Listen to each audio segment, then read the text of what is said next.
علیہ وسلم شعبان کے مہینے کو پاتے ہی ان کے اندر چند غیر معمولی تبدیلیاں نظر آ جاتی ہیں۔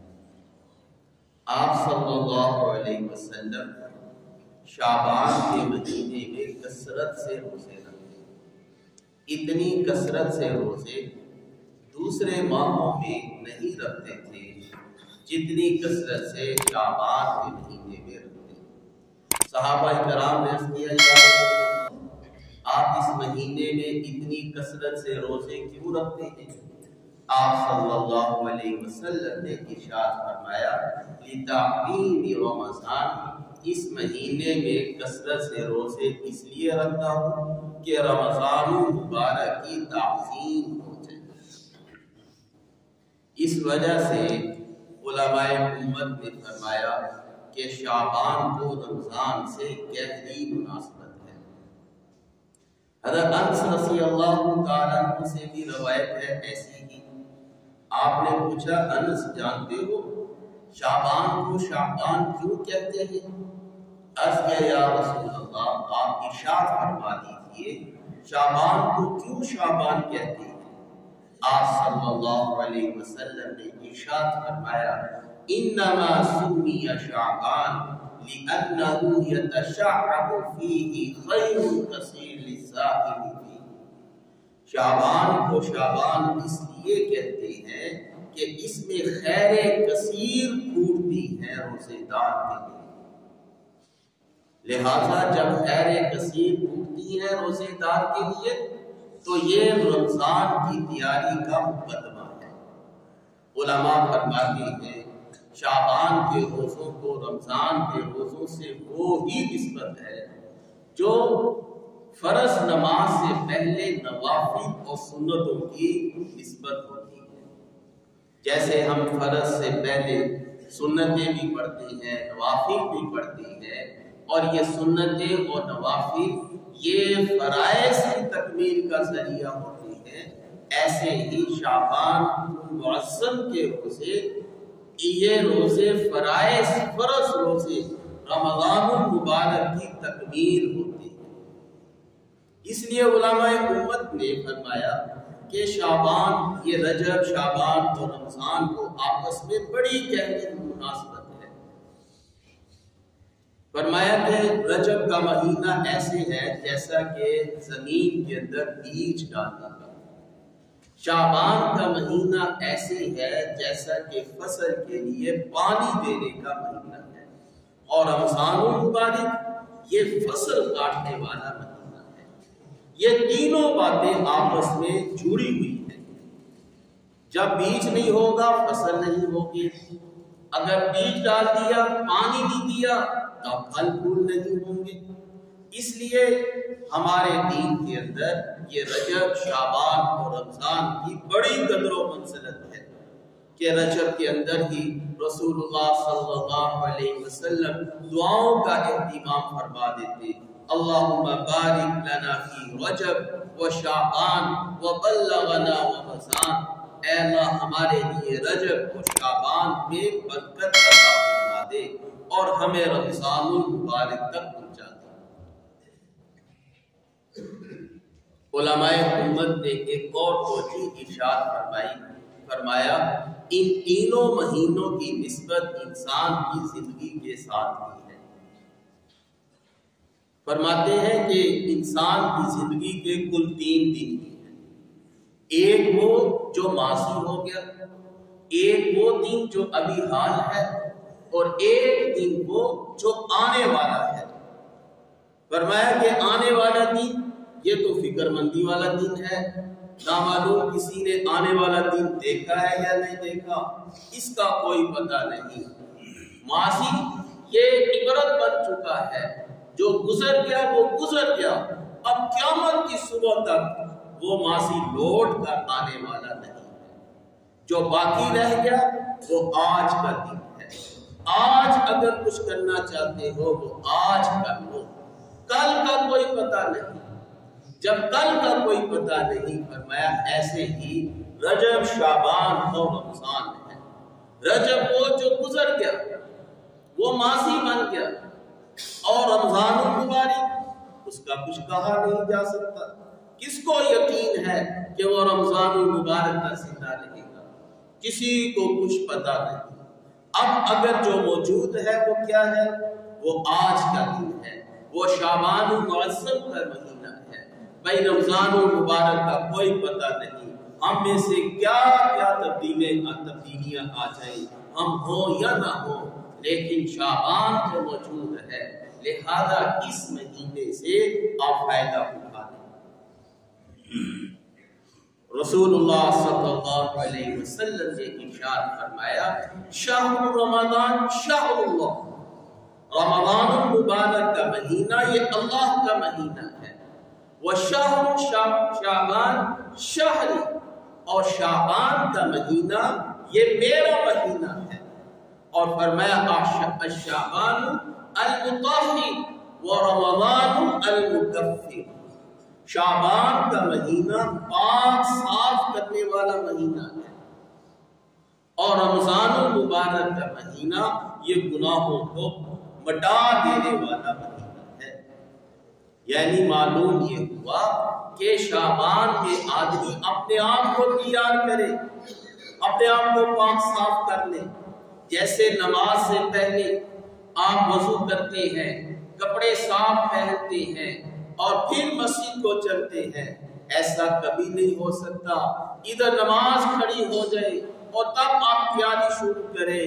یہ تیاری کرنا کبھی کبھی نماز کی قضا کی نوبت آ سکتی ہے.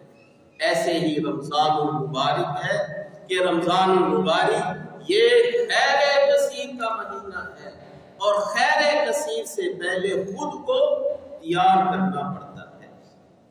اور ایک اور وجہ بھی ہے، رمضان المبارک میں کثرت سے عبادت کی تیاری کی، اس کی ایک اور وجہ بھی ہے.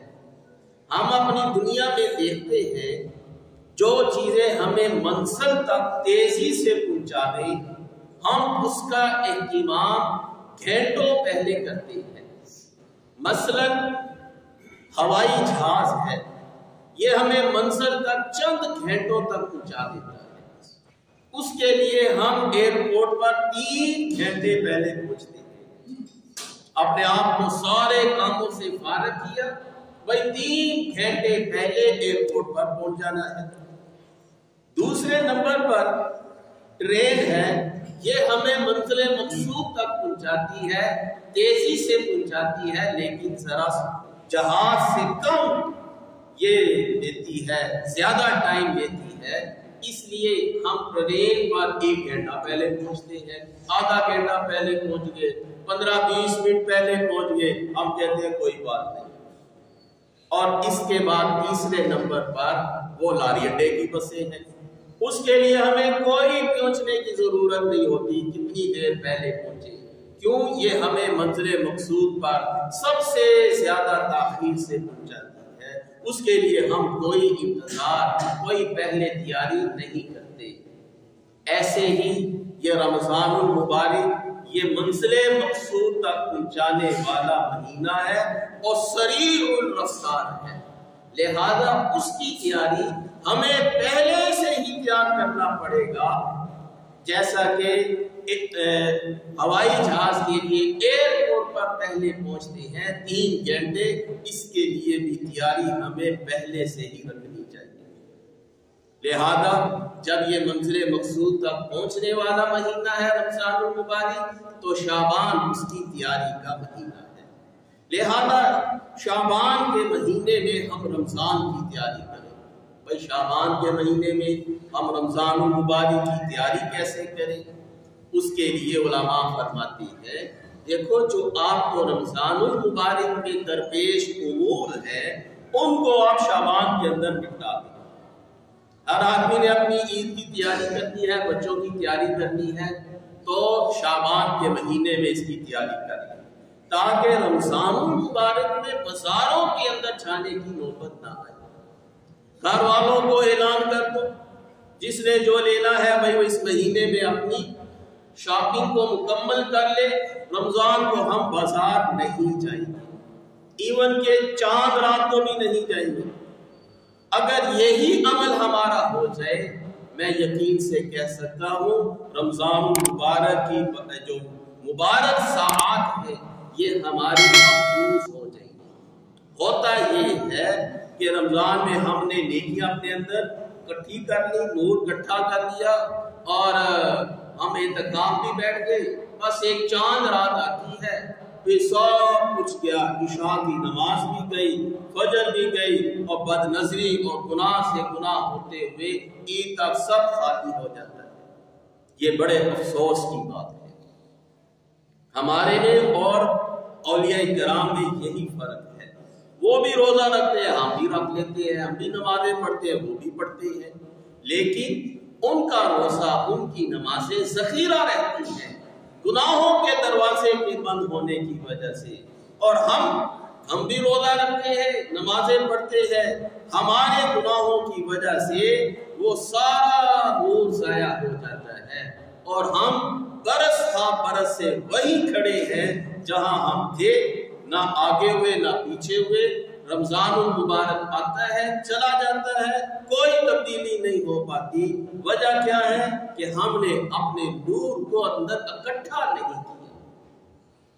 ٹوٹی کا کام ہے جگ کو بھر دینا، برتن کو بھر دینا۔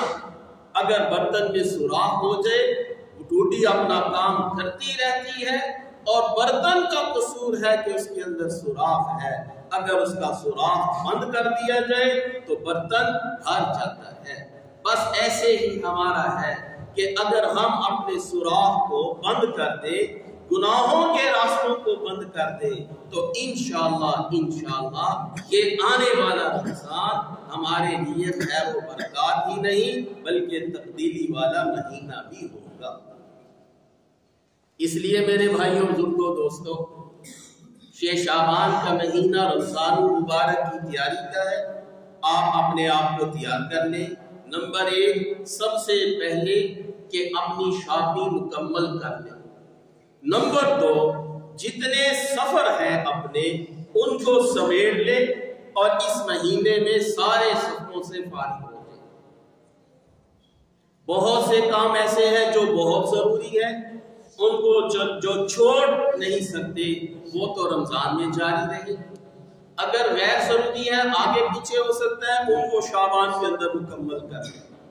یہ ہے صحیح معنی میں استقبال رمضان۔ یہ شعبان کا مہینہ، یہ در حقیقت استقبال رمضان ہے۔ آپ صلی اللہ علیہ وسلم رمضان المبارک کا استقبال روزوں کی کثرت سے کرتے تھے۔ ہم لوگ کو بھی چاہیے کہ روزوں کی کثرت سے کریں۔ اگر کثرت نہیں ہو سکتی تو صرف 3 دن کے روزے رکھ لیں، ایام 20 کے 13، 14 اور 15 چاند کی تاریخ کے 3 روزے رکھ لیں۔ انشاءاللہ وہ شخص بھی نبی علیہ السلام کی سنتوں کو اپنانے والا بن جائے گا۔ اور دوسرے نمبر پر اپنے اسفار کو اس مہینے میں سمیٹ لیں۔ جو دعوتیں کرنی ہیں وہ بھی کر لیں، اور جو شادی بیاہ کے پروگرام ہیں وہ بھی کر لیں، تاکہ رمضان المبارک کی مکمل ساعات وہ بس ذکر و عبادت میں لگی رہے۔ یہ ہے اصل شعبان کی تیاری۔ اور جو کام بالکل چھوڑے جا سکتے ہیں ان کو تو بالکل ہی چھوڑ دیا جائے۔ تو یہ شعبان کا مہینہ در حقیقت رمضان المبارک کی تیاری کا ہے، اور دعاؤں کا ہے، اور کثرت سے عبادات کا ہے۔ اس میں ایک رات آنے والی ہے جو شب برات کہلاتی ہے، 15 شعبان کی رات ہے۔ انشاءاللہ اس کے لیے الگ سے ایک جمعہ کا عرض کروں گا، لیکن فی الحال شعبان کے مہینے کو ہمیں استعمال کرنا چاہیے رمضان المبارک کی تیاری کے لیے۔ آپ صلی اللہ علیہ وسلم کے ہاں شعبان کی بہت فکر ہوتی تھی، اور تمام صحابہ کرام کے ہاں، اولیاء کرام کے ہاں بھی شعبان کو اپنے اندر تیاری خوب کی جاتی تھی۔ بعض علماء کرام فرماتے ہیں شعبان یہ قرآن کی تیاری کا مہینہ ہے۔ اس مہینے میں رمضان المبارک میں سنانے والے حافظ وہ قرآن کریم کی تیاری کرتے ہیں، لہٰذا ہمیں بھی چاہیے کہ اپنی تیاری کر لیں جو غیر حافظ ہے، رمضان سے آنے سے پہلے رمضان کے لیے اس شعبان کے مہینے میں تیاری کر لیں، چونکہ رمضان شروع ہو چکا ہے اس اعتبار سے کہ شعبان شروع ہو چکا ہے۔ جیسے سورج نکلنے سے پہلے ایک سفیدی نکلتی ہے، وہ سفیدی نوید ہوتی ہے اس بات کی کہ سورج نکلنے کا وقت قریب آ رہا ہے، حالانکہ ابھی سورج نکلا نہیں ہے۔ بس ایسے ہی سمجھے یہ شعبان یہ صبح صادق ہے رمضان المبارک، اور جب 15 شعبان آ جاتی ہے تو گنتی الٹی شروع ہو جاتی ہے۔ لہٰذا ابھی تو نوید ہے اس بات کی کہ رمضان المبارک آنے والا ہے، تو اس کے لیے تیاری کر لیں۔ ہمارے ہاں استقبال رمضان کے لیے محفلیں منعقد ہوتی ہیں۔ بھئی محفل استقبال رمضان، لوگ یہ محفلیں منعقد کر کے رمضان المبارک کو ویلکم کرنا چاہتے ہیں۔ یہ ایک نئی رسم کہہ لیں، ایک نیا طریقہ کہہ لیں، یہ کوئی اسلام کے مطابق نہیں ہے۔ اصل استقبال رمضان یہ ہے کہ آدمی اپنے معمولات کو چیک کر لے اور ان معمولات کو صحیح استعمال کر کے رمضان المبارک کے لیے اپنے آپ کو فارغ کر لے۔ اگر کسی کے پاس ملازم ہے، چھٹیاں موجود ہیں اور وہ چھٹیاں کر سکتا ہے، وہ رمضان المبارک کی پوری چھٹیاں لے لے اور گھر میں بیٹھ کر بس ذکر و عبادت میں لگا رہے۔ یہ ہے اصل میں استقبال رمضان، کہ رمضان کی تیاری رمضان سے پہلے کرنی چاہیے۔ آپ نہیں دیکھتے ہمارے گھروں میں شادی کا فنکشن ہوتا ہے، وہ ابھی ہفتے کے بعد ہے، ہم پہلے ایک ہفتے سے گھروں کی تیاریاں شروع ہو جاتی ہے، چھٹیوں کی درخواستیں دے دی جاتی ہیں اور تمام معاملات کو سمیٹ لیا جاتا ہے کہ ہمارے گھر میں ایک بہت بڑا فنکشن ہونے والا ہے، اس کے لیے ہم یہ سارا کچھ تیار کرتے ہیں۔ اس دن دکان بھی بند ہے، چھٹی بھی ہے، اس لیے کہ آج ہمارے گھر میں شادی ہے۔ ایسے ہی سمجھے دوستو، رمضان المبارک یہ اللہ کا مہینہ ہے، یہ بڑا قیمتی مہینہ ہے۔ اس مہینے میں اللہ کے ہاں بھی رمضان کی تیاری کے لیے اللہ کے ہاں بھی اہتمام ہوتا ہے، اور حدیث میں آتا ہے کہ رمضان المبارک کے لیے اللہ تعالیٰ جنت کو تیار کرنا شروع کر دیتے ہیں، اور جب رمضان المبارک کی پہلی رات ہوتی ہے ایک خاص قسم کی ہوا جنت میں چلتی ہے، جس کی وجہ سے جنت کے درخت کے پتے آپس میں ٹکراتے ہیں اور انتہائی سریلی آواز پیدا ہوتی ہے۔ تمام حوریں باہر آتی ہیں، پوچھتی ہیں آج خیریت تو ہے کہ آج جنت کو اتنا راستہ پہ راستہ اور یہ سریلی آواز کی جا رہی ہے؟ وہ فرشتے کہتے ہیں یہ رمضان المبارک کی پہلی رات ہے، اس کی آمد میں یہ جنت کو تیار اور یہ آراستہ پہ راستہ کیا جا رہا ہے۔ جب اللہ کے ہاں یہ معاملہ ہے تو بھائیو ہمیں بھی اللہ کے طرح اپنے آپ کو معاملات کو سمیٹ لینا چاہیے کہ یہ بڑا مقدس مہینہ ہے، نہ معلوم ہے اگلے سال ہوں کہ نہ ہوں، لہذا اس مہینے میں نے ساری پچھلی کسریں نکال دینی ہے اور میں نے اپنے آپ کو تیار کر لینا ہے۔ بھائیو کہا جاتا ہے انگریزی میں well planned is half done، بہترین پلاننگ یہ آدھا کام ہوتا ہے۔ اگر آپ نے آج پلاننگ کر لی کہ میں نے رمضان میں ایسا کرنا ہے، یہ سب سے بڑی پلاننگ ہے اور یہ آدھا کام مکمل ہو جاتا ہے۔ ہمارا دین بھی اس بات کو کہتا ہے، اور افسوس یہ ہے کہ ہم اپنے آپ کے اندر ہمارے اندر کوئی نظم الاوقات نہیں ہوتا، اور نظم الاوقات نہ ہونے کی وجہ سے ہمارا ٹائم دائیں بائیں بکھر جاتا ہے اور بہت سے کام ہمارے نہیں ہو پاتے، اور بندہ کہتا ہے یار آج دن چلا گیا میرا کام نہیں ہوا۔ یہ نہ ہونے کی وجہ کیا ہے؟